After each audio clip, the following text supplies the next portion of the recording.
Hi, my name's Karen O'Connor and welcome to this episode of the Menopause, Marriage and Motherhood podcast. Thanks for tuning in. Anyway, we were going to talk about your experiences in going back into the dating scene when you were in your 40s. Because I remember that was so brave. That was so brave. And you had some serious experiences. Because I remember saying to you when you were starting out, like, I'd just stay single if it was me. Like, I just couldn't do it. But you did. And you persisted. You got so much... No, not experience. You got so much education in doing it, like negative, well, quite a lot of negative education, but you got an awful lot of positive education as well. There was some really interesting experiences. Right. So let's start at the beginning. Because to me, it was really brave that you actually went, no, you know what? I'm going to get back on the dating scene and I'm going to do it online, because that made me go, whoa. Do you know what? It was a twofold decision. First one, and I've mentioned this in that other call, was that I was convinced I had a good relationship in me. And I'd had a series of between bad and just plain not right relationships, you know. Like my first marriage, it wasn't that it was bad, but it was just never right. It should never have happened in the first place. Simply because I didn't know who I was and I wasn't, you know, I didn't claim who I was and neither did he. So we're both lying to each other.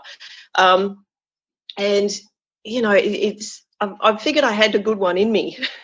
You know, I'm capable of having a good relationship. And the second one was, the reason I chose to go online was because I looked at my life. Where does Kylie go out and meet people? And I don't. Because with my career, I work on my own from home. And when I'm out of the house, I'm dealing with Mr. and Mrs. at their dining room table. I'm not dealing with young 40 to 50-year-old eligible bachelors, because they've got better things to do than to renovate their home. You know, it's either that or they've just done it because they've got the tool belt on. I went to dancing in Port Macquarie, where I was living at the time, and once you've been there 3 times, you've met all the men, and then that's it. And and it doesn't grow from that, because it's being a small town and being Latin dancing not being a massively, you know, popular thing. And it was just like, well, I don't meet people. And I also had realised by this stage that I was not looking for a country boy mentality, despite the fact I was living in the country. You know, I was looking for someone with a much broader experience base. And,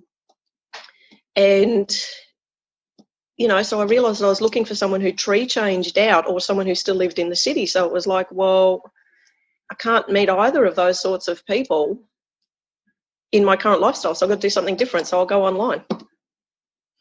So that was sort of the reasoning behind what I did. But I also realised that I'd been online before, didn't necessarily enjoy it, other than that initial rush of, oh, my God, so many people are interested. But then when you start looking at it, it's going, no, they're not interested. They just, you know, want to see your tits or something. I also need help in order to, claim me, be able to express me. And I found a group online to help me just with personal development.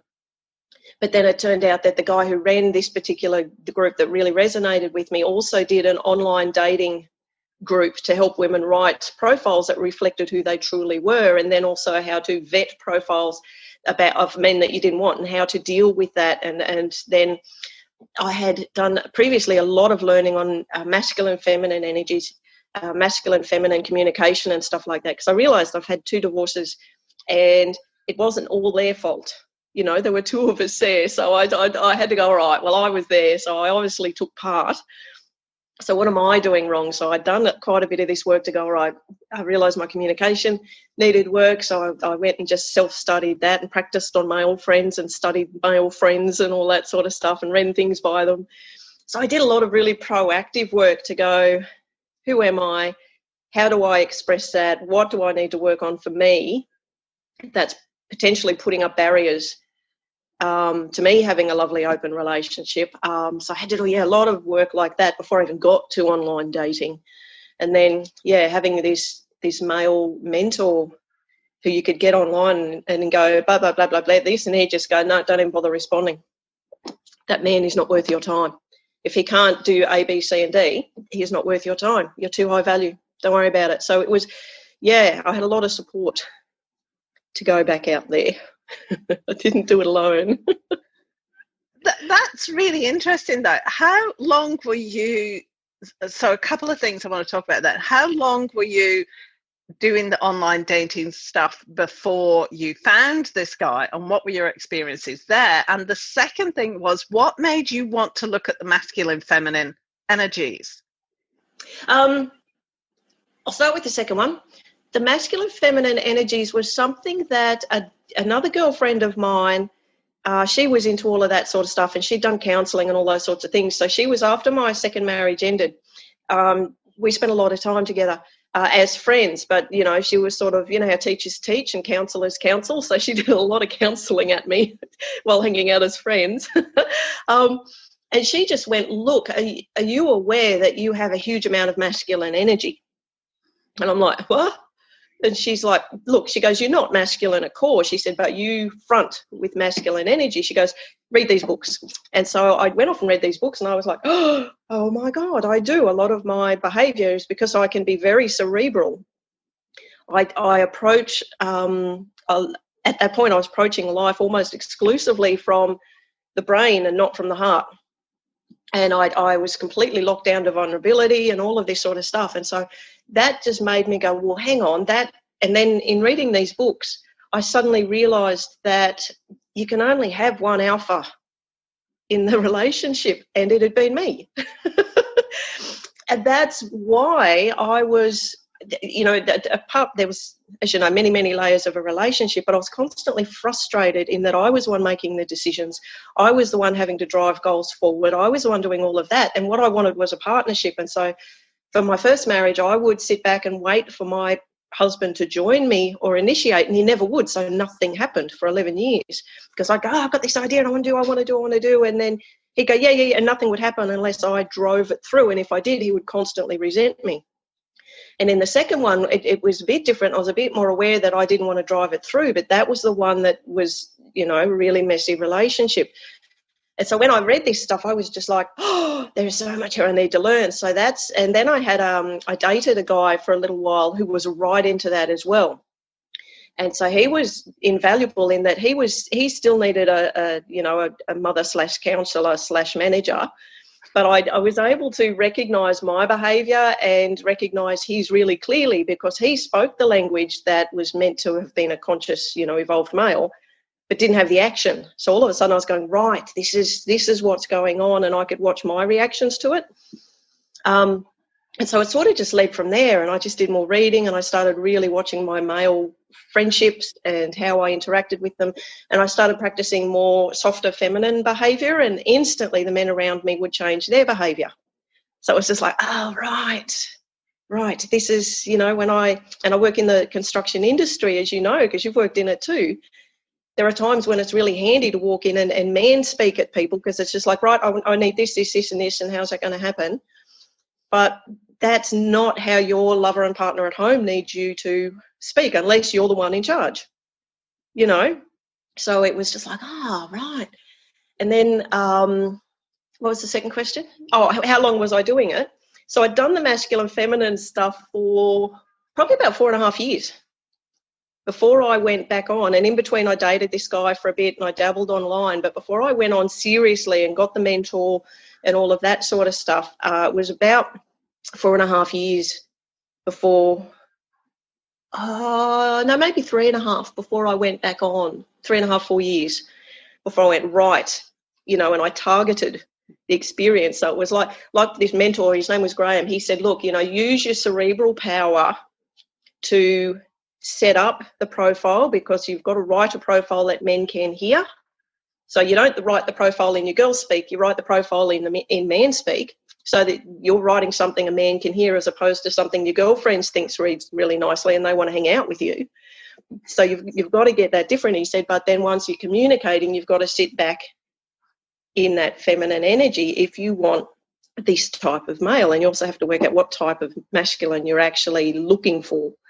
Can you just give me an example of the difference? So if you're writing an ad from a woman's perspective and an ad in man speak, what are just give me a little bit of an example with that, and then going on from there, what you were saying about then talking to them in woman speak when you actually met them, so you got to switch between those roles. Sorry to interrupt as well. If you're right, if you're going to write an ad in woman speak, it'll be all about how things will make you feel. You know, you're going to be walking on the beach and you're going to feel romantic and you'll feel beautiful and all this sort of stuff.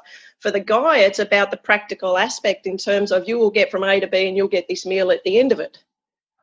You know, so it's more like that. The men need to know the practical, logical application, and they need to know the facts. And if they want to know more, but they need to know enough to make them want to ask. Whereas women want to know, you know, the story, how they're going to feel, you know, how they're going to, you know, suddenly be transformed by these things. Whereas, so it's kind of like that. So when you're writing a profile, if you're writing it in woman speak, it's like that whole, you know, I love romantic evenings in, and I want to feel special when I'm with this person, and I want to, you know, all of that sort of stuff, and which women just go, yeah, you know, and saying that you want, you know, you want a man who will, you know, remember to date night, and you want a man who will do this, you know, these sorts of things. That's woman speak. Whereas to a man, it's more a case of I'm looking for a man who's comfortable to lead while respecting feminine energy.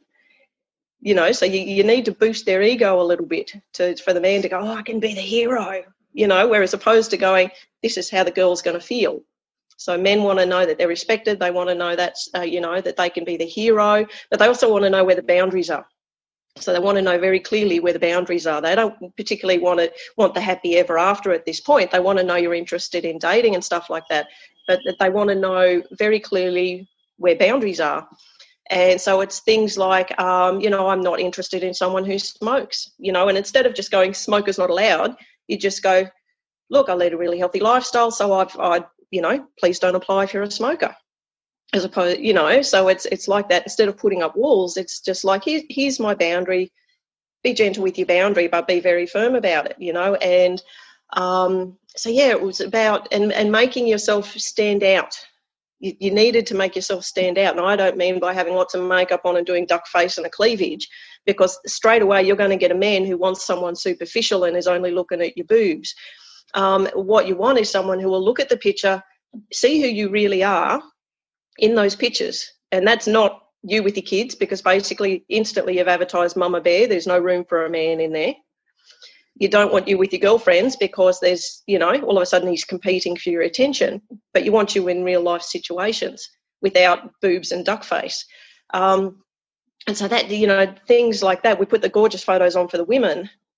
We don't put the gorgeous photos on to attract the right type of man. And so the photos I ended up with was one of me doing glass blowing in San Diego, and I had these jeans on that were too tight, and I had a tank top on that was too tight, because you can't have anything that's going to get in the way of the fire. And I was sitting down, so I had the lovely tummy rolls going with my tank top and my jeans too tight. I had these manky gloves on, you know, up to here so you don't get burnt. And the person I was with, who was this guy that I dated and practiced masculine and feminine stuff with, he had a camera and he looked over at me, and I was sort of, you know, not interested in what he was doing. And so what I did is going photo and making a, you know, because he liked the attention to be on him. So it was all about the attention being on him taking photos. So I just held my hands up like this, but what I did was this, you know, to basically go, fuck off. But because I grinned when I did it, because I knew what I was thinking, that was the first photo this mentor told me to put up there. He goes, because right there, he said, it's the eyes. Men aren't going to notice the rest of it. It's the eyes. And when I spoke to people that I dated, and I had beautiful business photos, professional photos that I'd had done for business, I had all this sort of stuff, and he just went, no, because that says not only can I run my company, I can run yours, and I can do it better than you. He said, no. He said, that's what a man sees.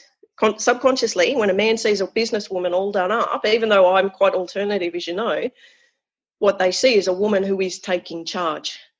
So whereas me and my jeans being all grubby, you know, with this look in my eye and stuff like that, he's gone, that one. And the other photo, my profile picture, ended up being one I'd done as a selfie at 7 o'clock in the morning, freezing, been for a walk, sweating, all freezing, beanie, scarf on, nothing matching. And I just did this. And you know, one of those ones where you just go, nice, actually, I like that one. That was my profile picture. And it was, you know, but not photos I ever would have picked. Whereas Graham just said, no, he said, look at your eyes. He said, people can see that there is an intelligent, witty, charming person in there. He goes, that's what the man's looking for. It was just like, really? Yeah. So all the photos that the girls would put on, because there was a big group of girls with us, all the photos that the girls would put on would almost exclusively be struck off by a guy going, no, wrong message, wrong message, wrong message. And then he would go on our Facebook feeds and pull up a couple of photos going, this one, this one, this one. And you'd look at it and go, really, why? And he would tell you exactly why. And he would go, pop it on your profile and see that you don't get a better quality of man contacting you.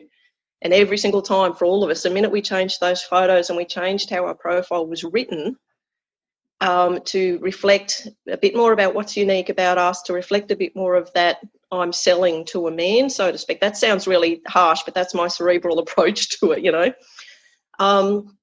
Instantly the quality of man went up. So instead of getting just a winky face or a kiss or you're really attractive as an opening line, you would get men that would start with like 5 or 6 sentence paragraphs who would reference stuff in your profile that they had gone and read and absorbed, and they would go, look, I'm really interested in this, you know, this sounds really fascinating, would you be interested in a chat on this subject that you've mentioned?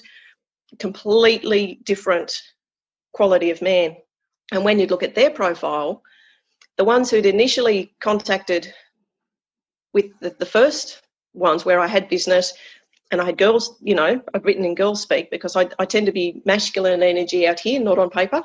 When I'm on paper, I'm quite feminine, you know, at times. And the profiles of the guys, when you went and looked at them, they would do winky face and stuff like that. They're standing there with their dead fish. There's a picture of their motorbike. They've got their shirt off in the bathroom, but you can see bras on the, you know, the towel rack behind them. That sort of thing. Whereas you go into the profiles of the men who started with all these paragraphs and stuff like that, nothing about what male toys, boy toys they own, nothing about how much money they earn in terms of the photos, look at all my expensive things. It was just pictures of them maybe, you know, out to dinner, them, you know, just a nice headshot. It was just nice pictures of men, and it made such an astonishing difference. And one of the rules that we were told was that unless someone starts any contact at all with a full paragraph, don't respond, block them. End of story. You owe them nothing. You are not being rude. If someone wolf wishes at you from the street, are you being rude if you don't go over and start the conversation with them? No, you're not. You're not rude. So you're not rude online. So ignore them, block them. You don't know them. You owe them nothing, and they have disrespected you by thinking that you have nothing better to do with your time than to talk to someone who doesn't have the energy to actually treat you respectfully. And it was just like, oh, wow. So it was, yeah.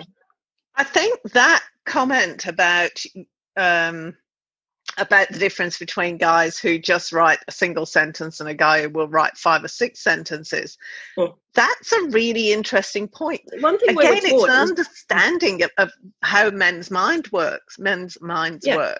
Yeah, and that's why we were taught to, if a man is interested, he will ask questions. He doesn't need the story up front. He needs enough to make him go, oh, I'd like to know some more about that. Because a man who is serious about trying to meet someone will want to get to know someone. So it's basically try and express yourself as best you can, but pick out what's unique about you to make you stand out from the crowd. That's why there's also these photos. Those sort of photos make you stand out from the crowd, because it's not that we were unattractive in those photos. We were very attractive, but we were very ourselves, as opposed to being all done up for business, as opposed to being done up for a night out with your boobs out and all that sort of stuff. You know, it's what they saw was us. But he also said there was none of this. They couldn't be drab photos either. They had to really capture something. And, it was quite astonishing, the change and the quality of man that you're looking for, who will go out of their way to get to know you. You know, if they say they're going to call and they just don't, and they didn't die, and their dog didn't die, and all of this sort of stuff, and they get back to you 2 days later and go, oh yeah, just got busy. Thanks very much for your time. I'm not interested. End of story. It's like, no, because if they said they're going to call, if they're worth anything at all and they can't, they will contact you to tell you they can't. Or they'll contact you as soon as they're able to go, God, my phone battery was dead. I ran out of petrol. Can I please call you tomorrow night at 6? Anything less than that, you're not interested. And it was completely empowering. And I did that for, God, I don't remember now, maybe a year. Yeah, maybe a year or more before I met Robin. And during that time, I had spoke for a couple of months with one guy, and it was like the first time I'd sort of spoken with this quality of guy before. But then something happened where he said he'd call and he didn't call, and I slipped back into mum lecture manager mode. And he instantly just disappeared. And I went into the group and went, look, this is what's happened. And this was before he disappeared, and the whole group, all the women going, no, you're absolutely right to do that. Other women were going, oh, absolutely not. What have you done? And Graham's come on there and he's just gone, look, Kylie, you've gone into lecture mode, and all you've done is point out to this guy that he's failed. He's already knows he's failed because he's brought this up in conversation before, that one of his past relationship problems was that he would get so wrapped up with his work, he would forget he'd made plans. He said, you are now the face that has pointed out that he has not grown through that. He said he will get back to you because he obviously likes you and all of this sort of stuff. He said, but he's gone. So did you have to do it that way, or could you have just gone in and just gone, next time you spoke to him, gone, hey, what about this? What happened? Thought we had some plans, and give him the chance to explain. And then if you don't like the explanation, then just go, well, look, thank you so much for your explanation, but that actually doesn't work for me, as opposed to what I did. So it was, yeah. So it was, it was interesting. And when I met Robin, I'd made some changes to my profile because I was just constantly updating and stuff like that. And what I realised is that good quality men will respond, even if they're saying no. They will respond and just go, hey, look, your profile reads really well, but I'm looking for maybe someone a little bit closer. Or, hey, look, thanks for reaching out. You seem like a really interesting person. I just don't think we'd be compatible. They will still answer with multiple sentences. So what I've done is made some changes, and then I just picked the top 3 most compatible men, because the system I went through gave you compatibility ratings and their psychological profile and all of this sort of stuff. It was amazing.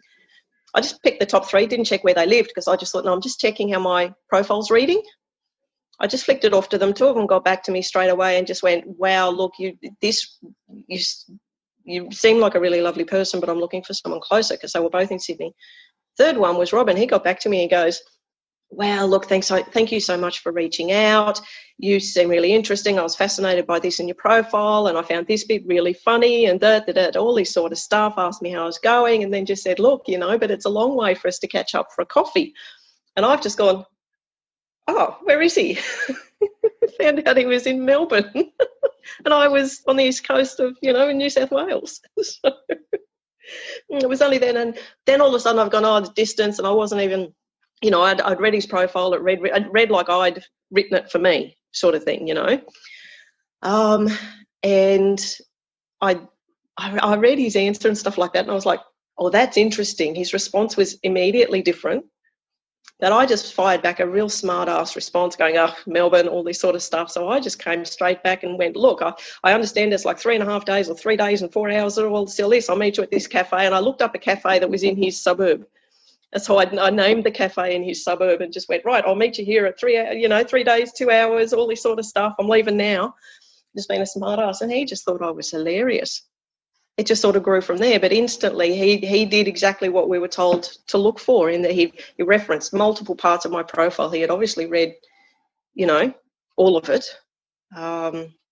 Didn't reference any photos. That was another big tick. If they reference your photos and how good looking they might think you are, or great legs you have, that's a no straight away. Didn't reference my photos. They're allowed to reference them later on, but they're not allowed to start the conversation with how you look. Yeah, and it was amazing. And his photos, do you know the photo that got me the most on his profile?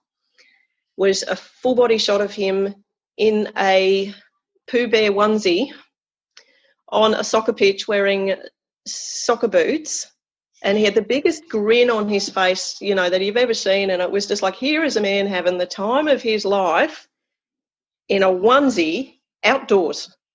You know, so it was just like, that man doesn't take himself too seriously. You know, he's obviously, you read his profile and you just went, very articulate, done some really interesting things, but he's happy to get out in a onesie and look like he's having the time of his life. So perfect. So, do you think, how long were you on the previous dating scene for? That was about 4 years, was it, before you started, or am I getting the timelines wrong? You know, I had, after the second marriage broke up, I had about 20 months, 2 years off. I went on mancation and I started studying the masculine, feminine thing, and I had a number of male friends, and I really nurtured those so I could spend time with men and watch them and study them and talk to them and stuff like that, and they're still really good friends. And then I dated just briefly with this guy. He did the masculine and feminine stuff, and I'd actually met him through the girlfriend who put me onto it in the first place. He was one of her best friends. Then after that broke up, I had another year, 18 months off, where I intentionally just went, no, I've learned so much, I need to reintegrate, I need to, you know, I learned some more about myself that I needed to work on, and then went back out again. So, yeah, and now Robin and I, we met over 3 years ago. And now we're living here in Melbourne together. In COVID, in lockdown, the minute we moved in together. Here, not only can you live together, you can have a couple of serious illnesses and you can be together 24 hours a day. Fortunately, we still like each other.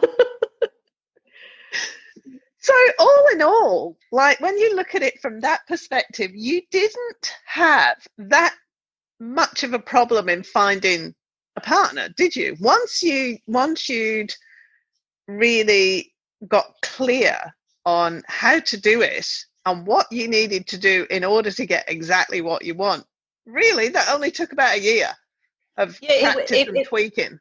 It was fairly quick. And the biggest problem, and I saw this because, like I said, there were girls from all over the world in these groups, and we'd done, you know, multiple different things together and stuff like that. And it was only once the girl could 100%, they in the group you always had to call them women. I've still got a thing about calling them girls. Once she truly owned her faults and realised where, you know, what she was willing to work on, what she wasn't willing to work on, what her deal breakers were, you know, once she was able to really, really just go, no, this is who I am and I'm perfectly okay who I am. Here's the stuff I'm willing to work on because I know that's caused problems.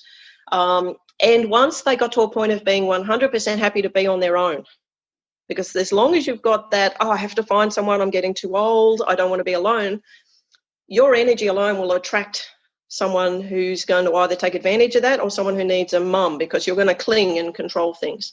So you had to be 100% willing to walk away from anything that didn't suit you. So even if he was like 80% good and there was just a couple of red flags, it was just like, no, you need to be prepared to walk away. And once you were really able to go, this is all of me, you know, I had to accept that I still have a lot of masculine energy. You know, it's like I have a lot of masculine energy, but I have even more feminine energy. So I'm someone who's got, even though I'm an introvert and stuff like that and can at times be the quietest person in the room, I still have a huge amount of energy when I'm in, you know, when I'm doing me. I've got, you know, quite a bit of energy, and I needed to accept that to balance that out, the sort of man I was looking for would have quite a bit of feminine energy, would have a lot more masculine, but he was also in touch with that feminine so that we could balance out when we needed to. And so I needed to own all of that. And once I'd done that and just went, okay, well, look, here are my faults. Here's the stuff I'm working on. Here's the stuff that, you know, I'm happy to just own that, not changing it. Then, yeah, everything sort of fell into place fairly quickly, and it was just a matter of trying to consistently practice me in that space, as opposed to giving myself away to what seemed like a good thing, which we as women are so programmed to do, is to give it away. And we tend to go through processes in the personal development field, and that's from giving away all our power, then we suddenly claim our power and we go through the warrior princess, fuck you, I'm not changing anything, and if you can't deal with me at my worst, you don't get my best, you know, all of that sort of stuff, which is just as unattractive as a woman who gives everything away and won't stand by herself. Then you've got to get to that next level up where it's just like, I am completely worth it and I'm valid and I'm, you know, love who I am and all of that sort of stuff. And nobody needs to deal with me at my worst, because that's no one's job. That's my job, you know. And if you're at your worst, never take it to a man. A man can only deal with a woman's worst up to about a 5 out of 10. They're not programmed to deal with it above that. Your girlfriends deal with that, you know. So if you're expecting to go have a relationship with a man who's going to be your best friend, it's like, fuck off. He's not a woman. He can't think and process like a woman. So stop trying to find someone who's going to be your best girly friend and you can tell them everything, because that's why you end up with a man who can't stand up, you know, who can't do the man thing. So it was about understanding all of that and understanding how to keep our emotions safe for us, but also for the people around us. So recognizing when you start to elevate or you're triggered and you start to elevate, once you're at about 5 out of 10, you need to tap out of the conversation and just go, right, I'm elevating. I need to step out of this. You know, nobody's job to deal with that. That's my job to be able to deal with me when I'm triggered, angry, sad, needy, you know, all this sort of stuff. So you got to get all of that right. Once you get all of that sort of stuff in place and you're comfortable with that, you know, and you've gotten past all your dad wounds, you've gotten past your mum wounds, you've gotten past that boyfriend who dumped you because he found someone who was blonde and you weren't blonde. You've got to get past all of that. Once you can do that, then these guys just show up. But somehow these men have this radar. They don't even know they've got it, but they've got this radar to women who still carry that. And for whatever reason, they might go, you know what, I actually think she's really attractive, she's smart, she's funny, and yeah, no. You know, because men have this amazing ability. The good, you know, the evolved ones who are very in touch with themselves have this ability to spot this energy in women. So you've got to get really grounded within yourself, and once that happens, it's quite fascinating, you know. And it's not just dating. Like, I've had so many men, and I've practiced going out in my feminine energy and going out in my masculine energy, and I had this great opportunity to go to a building expo, you know, all the building products and stuff like that. It's like, right, man's central, and most of the women there are in man energy. So I went, I made a point, because normally I would just go in whatever I'm comfortable in. I don't give a shit. I want to see 3 companies. I'm in, I'm out. I don't like these expos. And while I dress, you know, I'm always conscious about how I dress and I feel I look good. This time I just went, oh, we're going to do things differently. So I've realised when I'm in my feminine energy, I'm a lot slower. I'm a lot calmer. My body feels a lot softer. So what I did was I put on my full-length flowing dress. I put on a bit of makeup. I had long hair, really long hair at this point. I still had on jeans, and I tend to wear like leather booty things anyway, like red leather shoes and stuff like that. So I still had like the jeans on underneath this big flowing dress, and I went in there and I just, you know, got to the door and I went, you know, no, we're going to go in the feminine energy. I'm not going to go in and go A, B, C, I've got what I want, I'm out, like I would normally do. Men were tripping over themselves to, you know, and that, you know how men compete with each other because they want the girls' attention. I'm watching it just going,